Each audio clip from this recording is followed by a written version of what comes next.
Welcome to Siraj street point. Hello class, हम फिर से हाजिर हैं अपने डेली करंट अफेयर्स के सेशन को लेकर। आज हम 7 मार्च के करंट अफेयर्स की बात करेंगे। हमारा ये session UPSC, PCS, SSC, banking, railway, NET JRF, AFCAT, CDS, UP TET, PET, इन सभी एग्ज़ामों के लिए काफ़ी इंपॉर्टेंट है। तो प्लीज़ गाइज हमारे इस चैनल को सब्सक्राइब करिए और हमारे इस सेशन को लाइक शेयर ज़रूर करिए, ठीक है। तो स्टार्ट करते हैं हम आज के पहले क्वेश्चन से।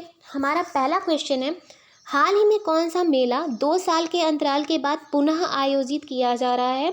तो ये जो है सूरज कुंड मेला है, जो 2 साल के गैप के बाद फिर से आयोजित किया जा रहा है, ठीक है। तो इसका नाम है सूरज कुंड मेला। चलते हैं हम अपने अगले क्वेश्चन पे। हाल ही में रूपा बेयोर G2 इवेंट में पदक जीतने वाली पहली भारतीय महिला एथलीट बनी हैं। वे किस राज्य से संबंधित हैं? ठीक है, रूपा बेयोर जो है वो WG2 इवेंट जीतने वाली पहली भारतीय महिला बनी है। किस राज्य से संबंधित है? तो ये मैं बता दूं, ये अरुणाचल प्रदेश से संबंधित है। अगर ये मैं WG2 इवेंट की बात करें तो इसे क्रोशिया इवेंट भी कहते हैं, ठीक है। इसे क्या कहते हैं? क्रोशिया इवेंट भी कहते हैं। चलते हैं हम अपने अगले क्वेश्चन पे। हाल ही में किस राज्य केंद्र शासित प्रदेश ने हेरात महोत्सव 2022 मनाया गया है?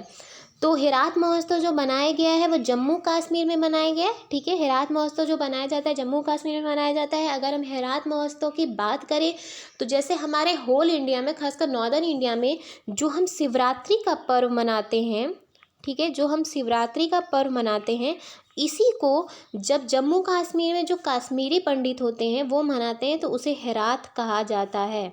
जो कश्मीरी पंडित से रिलेटेड आपने घटना सुनी ही होगी, जिनको 1990 में वहाँ से निकाला गया था, जो अभी भी मौजूद वहाँ पे कश्मीरी पंडित हैं, वो जो शिवरात्रि का महोत्सव अपने लेवल पे मनाते हैं, जिसे बाकी इंडिया में शिवरात्रि कहा जाता है तो वहाँ पे हेरात कहा जाता है। तो उसी को जो है जम्मू कश्मीर में कश्मीरी पंडित जो लोग हैं वो मनाते हैं, ठीक है। तो इसे ही हेरात महोत्सव कहा जाता है। Let's move to the next question.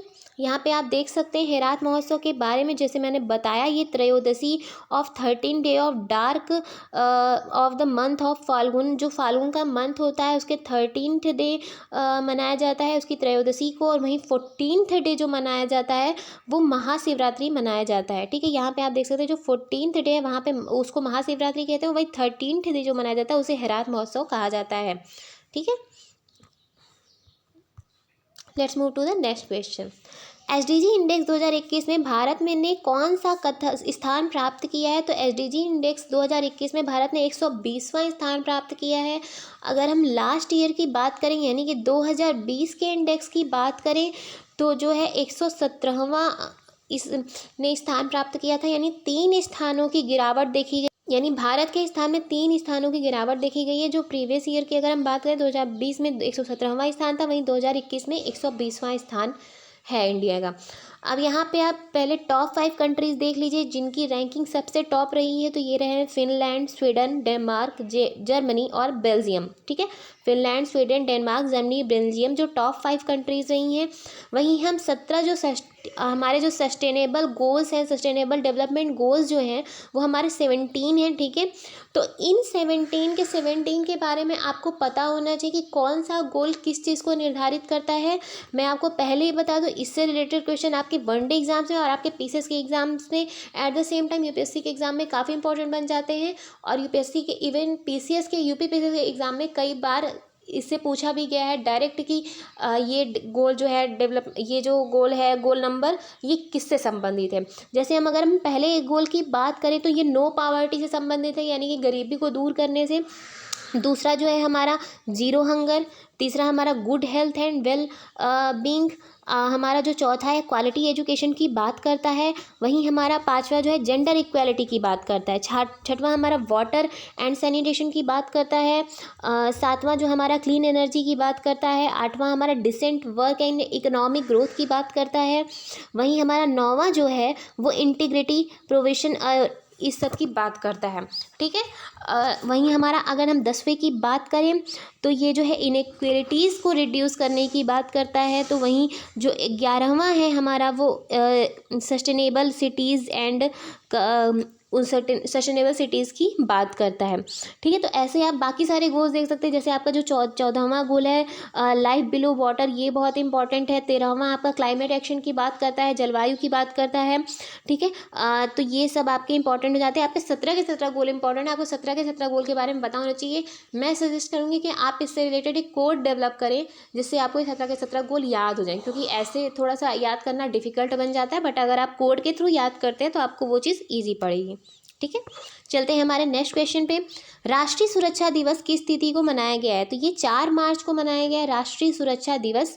अगर हम राष्ट्रीय सुरक्षा दिवस की बात करें कि ये क्यों मनाया जाता है, तो इस दिन जो है नेशनल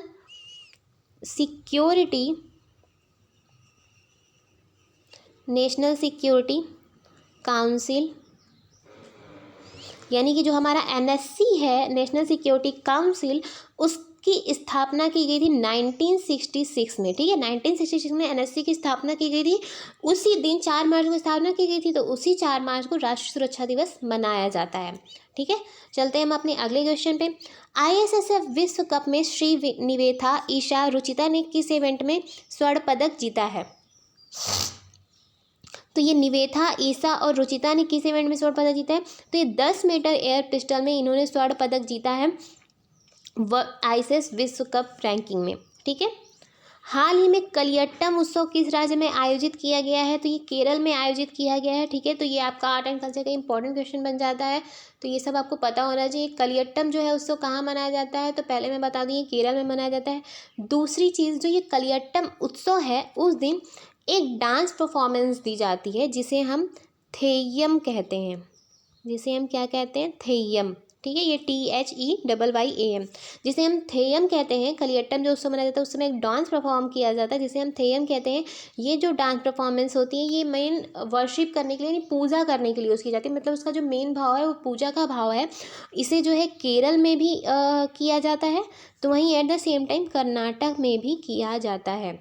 ठीक है, तो इस तरह से जो भी आपके आर्ट एंड कल्चर के क्वेश्चन बनते हैं, जैसे कोई डांस हो गया, कोई उत्सव हो गया, यानी कोई फेस्टिवल हो गया, कोई सॉन्ग हो गया, मतलब कोई सॉन्ग की फॉर्म हो गई, तो वो सारी चीज़ें आपके आर्ट एंड कल्चर से इंपॉर्टेंट बन जाती हैं। जैसे आपके शास्त्रीय संगीत की बात करें, शास्त्रीय नृत्य की बात करें, कौन सा किस देश से बिलोंग करता है, तो ये सारी चीज़ें भी इंपॉर्टेंट होती है, तो आपको इसके बारे में डेफिनेटली पता होना चाहिए।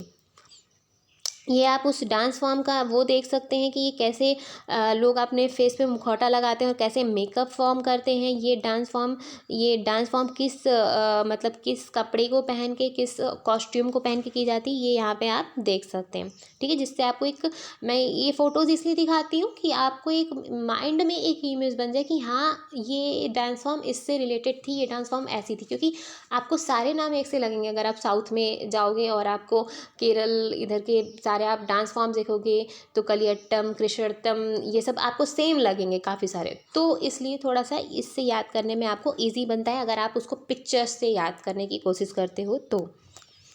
भारत और अमेरिका की 19वीं सैन्य सहयोग बैठक 2022 कहाँ आयोजित की गई? तो ये आगरा में आयोजित की गई है भारत अमेरिका की 19वीं बैठक। अगर हम भारत अमेरिका की 19वीं बैठक की बात करें, तो इसका जो सीधा सा इम्पैक्ट पड़ेगा, इसका जो सीधा सा इम्पैक्ट देखने को आने वाले टाइम में मिल सकता है, वो रशिया यूक्रेन वार पे मिल सकता है। ठीक है, इसकी जो बैठक हुई है, ऑब्वियसली रशिया यूक्रेन जो वार चल रहा है, जो कम से कम 13 दिन जिसको हो चुके हैं, उससे संबंधित बातें की गई होंगी।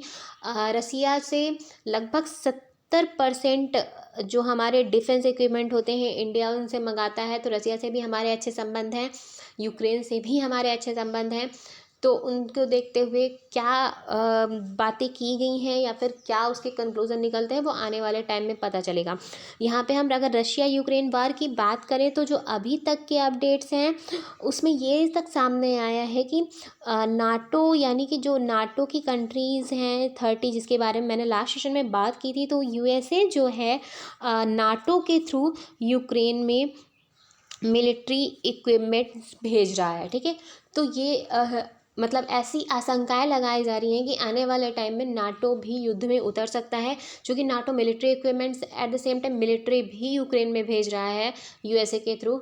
तो आने वाले टाइम में ऐसा कुछ देखने को मिल सकता है कि ये वॉर सिर्फ यूक्रेन और रशिया का वॉर ना रह जाए, नाटो और रशिया का वॉर बन जाए। ठीक है, तो बाकी आने वाले टाइम में पता चलेगा, क्योंकि ये वॉर लगातार इतने दिन से कंटिन्यू है, 13 दिनों से। तो देखते हैं आने वाले टाइम में क्या होता है। चलते हैं हम अपने अगले क्वेश्चन पे। हाल ही में आरबीआई ने किस बैंक का लाइसेंस रद्द किया है? तो ये सर जेरोदादा नायक सिराला सहकारी बैंक है, जिसका लाइसेंस आरबीआई ने रद्द किया है। ठीक है, ऑब्वियसली एनपीए और इन सब के चक्कर में बंद किया है, क्योंकि उसकी साख बेहतर नहीं रह गई है। अगर हम इस बैंक की बात करें तो ये बैंक महाराष्ट्र में है। ठीक है, let's move to the next question.